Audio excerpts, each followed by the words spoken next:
What's up, y'all? My name is Kierstin Johnson, the Renaissance Woman, and welcome to my talk show. Today, we're talking about Christopher Columbus Day, which also happens to be Indigenous Peoples Day. Can you believe the man that discovered America is also sharing a day with the people whose land he actually took?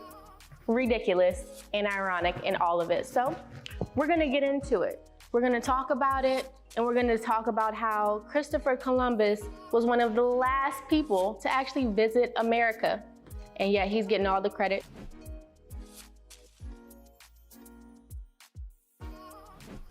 Now, let's talk about Mr. Christopher Columbus.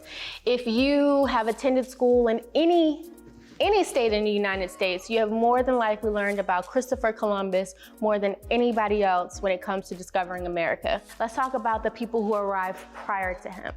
Prior to Christopher Columbus even entering America, mind you, the man was looking for Asia, and here he is in America, but whatever. Prior to him even coming here, the Vikings were here. The Vikings were here centuries before him.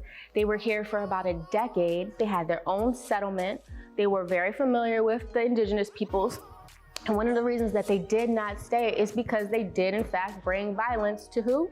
The Indigenous Peoples of America. Indigenous people welcomed them here. They let them settle. They didn't cause them any issues whatsoever. But once they brought violence to Indigenous peoples, that's when they had to bounce. Get your shit, Tyrone, it's time to go.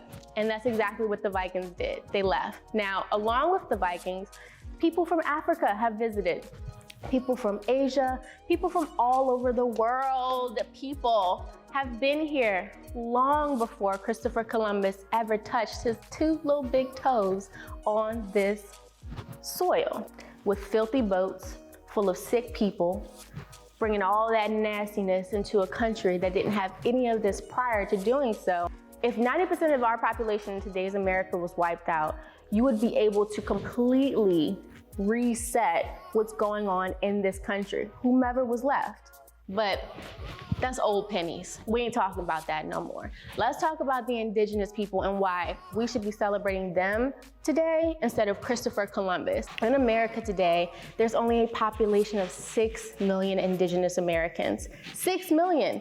If 90% of their population was wiped out during the time that Christopher Columbus was here, think about how many people were actually here if there are only 6 million people left. The Indigenous people of America experienced so much misfortune in a land and a country that is all their own.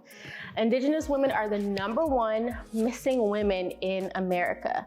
Their community have the highest rates of alcohol abuse. Their community has the highest rate of domestic violence, low education, and the list goes on and on and on. And believe it or not, their community is actually the #1 community in this country killed at the hands of cops. How many times have you actually heard about the killings of Indigenous people in this country?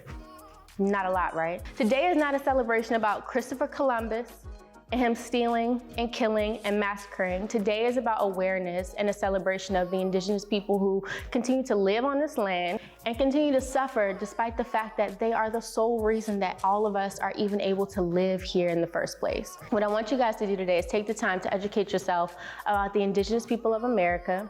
Take the time to look around your community and ask yourself, what can you do to bring yourself closer to a community that is not only completely disregarded in a country that is completely their own and was stolen from them, but there are brothers and sisters in this country. We should be working alongside them, we should be building alongside them, and we should also be bringing awareness to their community, not to Christopher Columbus' ass. So what I suggest is, instead of celebrating Christopher Columbus Day, a man who massacred 90% of their population, I say we just throw his day out and make it only about Indigenous Peoples Day. Not only do they deserve their own day, they've given us so much and had so much taken from them. Why are they sharing a day with someone who massacred and killed 90% of their population? Today is not about Christopher Columbus anymore. From here on out, I've declared, I don't care what y'all say, I've declared October 11th from here on out only and only for Indigenous people. So from here on out, happy Indigenous Peoples Day. Forget you, Christopher Columbus. You ain't nobody.